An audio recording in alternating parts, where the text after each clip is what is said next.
Have you noticed how much of our energy discourse, even our broader societal decisions, is driven by fleeting headlines and half-formed narratives? We live in a world obsessed with immediacy.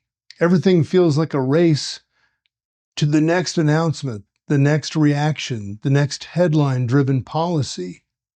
But this addiction to the short term has dire consequences, especially in industries like ours, upstream oil and gas, where the timeline between investment and realized impact often spans decades. I built my life and career navigating the upstream oil and gas sector. From boardrooms to the rigs themselves, I've seen what works and, more importantly, what doesn't. I'm Mark Roach, and this is what I've learned. Pursuing short-term gains while neglecting the long-term fundamentals is a sure path to fragility. Take the Permian Basin, for example. It's been heralded as a crowning achievement for U.S. oil production. And there's a truth to that claim. But the extraordinary growth in shale production from this region is something of an anomaly, not a repeatable blueprint. No other U.S. oil play enjoys the same confluence of favorable conditions. The infrastructure was already in place. Local communities were aligned and adept at operating at an industrial scale, almost like the controlled chaos of a metropolitan emergency room. Couple that with the geological advantages of accessible shale, and you have a recipe for rapid returns. But even here, the cracks in this model are becoming evident. The Permian, some say, are running out of running room. Much of the prime ground has been drilled up, and efficiency gains have reached maybe a plateau. Rig counts are falling as the short-term growth strategy begins to show its limits. Contrast this with the Gulf of Mexico or the Gulf of America, depending on your politics. Offshore oil is structurally different. These projects require enormous investments and, more critically, significant time. On average today, it looks like it takes 7 to 10 years to get these from lease acquisition to first production. That's not the rapid turnover that we saw in the early days of the Permian shale. It's an exercise in patience, requiring geologic surveys, permitting, and the construction of an infrastructure designed to withstand decades of both economic fluctuations and literal storms and hurricanes. And then there's Alaska, where the costs often exceed $40 to $50 per barrel, thanks to harsh climates, remote locations, and stringent environmental compliance. Not that it's about compliance, but it's about what really needed to protect the environment. Cost money. These projects rank amongst the most expensive in the world. Now, consider the global picture. Saudi Arabia can produce a barrel of oil for as little as $3 to $5 a barrel, thanks to massive, easily accessible reservoirs and well-established infrastructure. Other Middle Eastern producers follow closely at $5 to $10 a barrel. The structural cost disadvantage of the U.S. projects cannot be overstated. While the Gulf of America or Mexico and Alaska struggle with cost well above $40, and even the Permian shale averages $30 to $40 per barrel. Middle Eastern producers not only undercut us in price wars, but use their economic advantage to fund broader geopolitical strategies.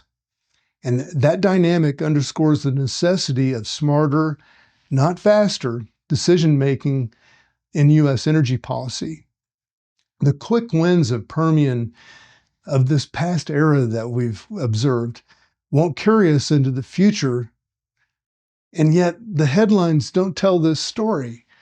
They don't explain the intricacies of offshore timelines and the monumental investments needed to exercise projects in Alaska, or that U.S. shale serves as a high-cost, flexible swing producer while OPEC enjoys enduring cost dominance. The public becomes distracted, even misled by sensationalism and immediate concerns. We see this in the polarized debates over executive orders, environmental policies, and energy independence. But none of this noise moves us closer to understanding the balancing act required to meet growing energy demand while addressing environmental realities. The key then is to shift our focus from headlines to fundamentals. We must engage the public in a deeper conversation about what it takes to strengthen America's energy future.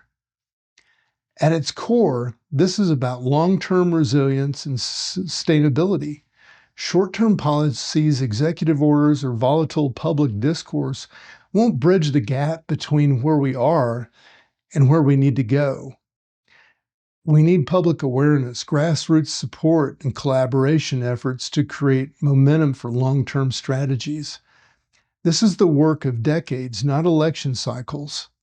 Think back to the projects that we discussed, the Gulf of Mexico or America and Alaskan oil reserves, which are, we believe, vast, with the potential to contribute significantly to U.S. energy security, but not without time, capital, and thoughtful and dedicated execution.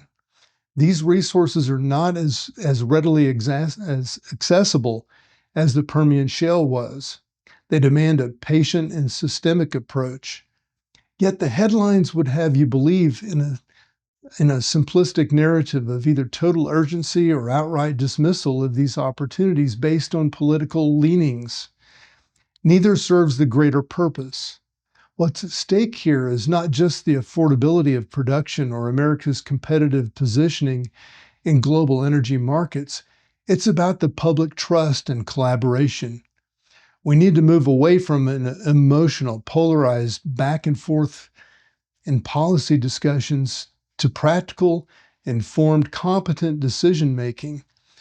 A populace that understands the basics of energy production from the timelines involved in economic realities of global competition is far more likely to support long-term initiatives. Without that support, resilience will remain out of reach. It is balance, not knee-jerk reactions to ideological purity that will sustain us. Fundamentally, energy systems are not built on urgency, they're built on stability. And stability requires patience, investment, and a willingness to educate and mobilize public understanding. Whether it's the Gulf of Mexico or America, Alaska, or projects we've yet to envision, their success will hinge not only on the technical capabilities, but on the broad societal buy-in for the initiatives that take decades to bear fruit. The same deliberate effort that built up the Permian infrastructure or created offshore capabilities in the Gulf will need to be realized and addressed in the energy challenges of the next century. This is a call for measured, thoughtful leadership. The task ahead is not easy, but it is essential. Whether you are an energy executive, policymaker, or public stakeholder, you play a role in moving that conversation from the headlines to the realities of the bedrock of the sustainable energy policy. We must build systems that endure, because when we do, we don't just secure energy, we help communities feel safe and we secure the future ahead. I'm Mark Roach, and this is my mission in FutureWise Energy. Thank you for your time and wishing you all the best.